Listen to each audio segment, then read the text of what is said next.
Talking Talk Therapy with Ascend Counseling and Wellness. I'm your host, Trevor Thompson. We're back with another segment of Meet the Therapist. Today we have one of our very own therapists on from our St. George location, Bracken Lovell. Welcome on. Thanks. It's good to be here. Bracken, you're pretty new with us, but we like to get on and show the public that everybody's just a normal person like the rest of us. What if I'm not? I think my read on you has been pretty spot on. You're pretty normal. Okay. I have a pretty good read for normal people. We're all weird, right? Yeah. It's weird if you're not weird, though. That's a good point. So I just want to kind of dive in and go over a little bit about your background. So let's maybe start with, who you are, where you're from, what your education is, what your history with therapy is, and then we'll go into a little bit more of why you went the therapeutic route. Yeah, it's a great start. So I'm again Bracken Lovell. I'm from Delta, Utah. So shout out to Delta. We do have an office there. Born and raised. I never left Delta until I was 18. I did a lot of sports, a lot of outdoorsy stuff. Just very active person my whole life.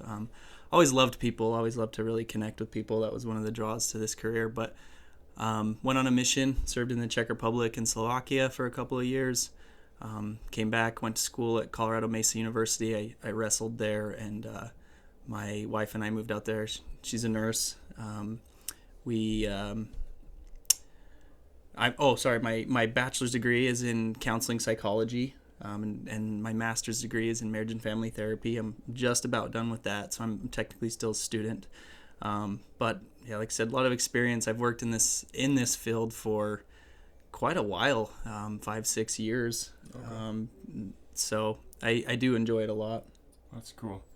So I think the first thing that always sticks out to me, and maybe this is just because I'm an athletics guy, the self-discipline that it takes to be a wrestler in high school is crazy, right? But like when you go to that collegiate level, that's like a whole nother level. So like I played collegiate baseball, and it was like, okay, this isn't like a high school fun game anymore. This is pretty intense.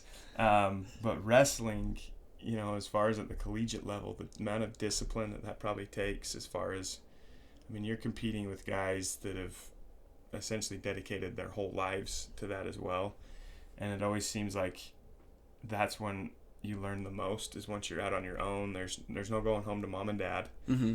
And there's like this level of independency of trying to navigate through, okay, I don't have anybody telling me what I have to do, but I have to be self-disciplined enough to be able to excel in my studies and in my athletics. And so do you feel like that process alone and that, that life that you were living there for a while you were going to school, do you feel like that kind of helped you relate some of the stuff that you practice in your office? Absolutely. I would say it's one of the biggest pulls actually to this field and my practice. It kind of shaped the dynamic of the model. You talk about that transition from kind of, it's like you call like an 11, 12-year-old a tweener. It's kind of like the same idea but an adult, right? Like you're just learning how to be an adult. My wrestling coach always joked that every freshman in college gets a dog and a tattoo, and so that was the rule, is no dogs and no tattoos while you're a freshman. So yeah, I do. To bring it back to that, I think that discipline is huge. Whether it's self-discipline, we talk like anxiety is so prevalent in today's world, and depression and the way that we can combat those things is staying disciplined, kind of prevent those things. I feel like I can remember the exact moment where I realized I wasn't getting drafted. Yeah.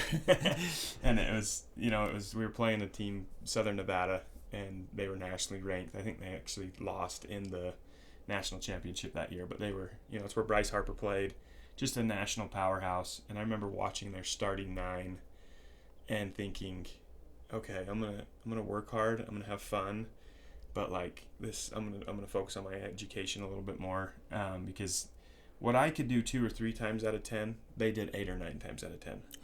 And it's interesting because I relate that to the consistency in life sometimes. Mm-hmm. Like if we can overall consistently produce day in and day out, like that trajectory is going to be really good for us, right? Where like if we're missing 8 or 9 times out of 10, then obviously we're going to feel really crappy. Whether that's with our diet, whether that's with, being present and or being mindful of how we're feeling and how we're behaving every day.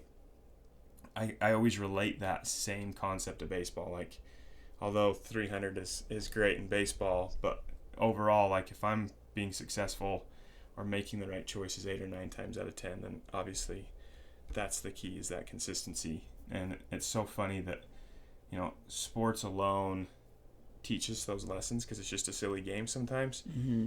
But like I want my kids, and my kids aren't very involved in athletics, and I think mostly because of the principle of the fact, like, you're listening to somebody else, you're learning how to work hard, you're learning how to build team camaraderie.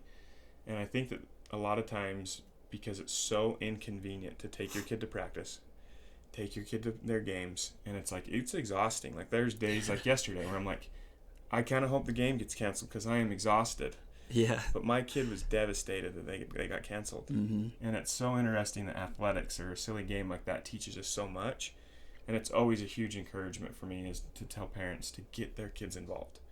Yeah. And I think that it also has taught a lot of our therapists quality strategies in helping treat other people, such as yourself. Yeah. No, I think that's a great point. And that's one of the recommendations. I hope that everybody hears this that everybody that does listen to this podcast hears what you just said, because there's actually a lot of research to back that up. We talk about video games a lot, and I'm not here to say that video games are good or bad. In fact, there's been some research that shows that they're not necessarily linked to violence, directly correlated in any way, but that's the common thought. And where it becomes an issue is when kids, especially young boys, are not out doing these things. They're not outside. They're not having these kind of like reality checks. Like, hey, I'm not the best in the world. Like, I can't just go and beat everybody because I can do it on a game, right? And rough play is another one. So maybe it's not sports. Maybe it's gymnastics. Maybe it's dance. Whatever it might be. That's a huge recommendation that I think can kind of contribute back to that discipline, which contributes back to that anxiety and depression, like you said. So kind of transitioning into, obviously you're seeing that demographic. What other demographics are you consistently seeing come into your office right now? Couples are my specialty, I would say. Like I said, I'm still in training, but I see a lot of couples. I see everybody, but I would say 40 to 50% of my caseload are couples. I love working with couples, and I love working with teenagers and young men. So that's cool. What would you say, from your opinion, you're seeing most couples struggle with? Communication. Easy. Shocker. Yeah. Like marriage is hard or something. Yeah. No, it's supposed to be easy, right? Yeah. You live with somebody forever, and it is tough if you don't communicate, because I feel like, personally, every stage of marriage comes with its different challenges. Like, the newlywed phase is great, and then it kind of fizzles out. And then you have your first kid, and then you have 2 kids, and you have 3 kids, and like every phase can be really difficult if you shut each other out. Yeah. You're not communicating. So, do you feel like a lack of communication is a sole factor in divorce? Or do you feel like that's something that you can come back from and work through? Because obviously infidelity is sometimes a deal breaker for people, physical abuse, verbal abuse. But communication, do you feel like that's always something that, as long as you can continue to work on it, that the marriage is salvageable? I think so. That's kind of a loaded question in a sense that, like, it might differ for everyone. You mentioned infidelity. People might have different values or different perspectives on that, but I would say the short answer is yes. It all comes back to communication. I can't tell you how many people have come into my office and mentioned something that's bothering them about their spouse or their better half, and I say, well, have you talked to them about it? Well, no. It's oh, there's an idea. And so yeah, I do. I think if we can improve our communication, then everything else can start to fall in place. Now, that doesn't mean that everything's going to fall in place. Right. You probably heard of the Gottmans. Thurman's been on here several times, and he loves the Gottmans, and I do too. John and Julie Gottman are great in the area of couples therapy and couples research, and basically what they developed was this sound relationship house that you start with good communication. You start with building a positive rapport with one another and a positive regard for your partner, and that happens through communication, right? Obviously there's gestures and acts of service and different things you can do, but you've got to know what's on their mind and what they need. And on the flip side of that, you've got to know how to ask for it. Right.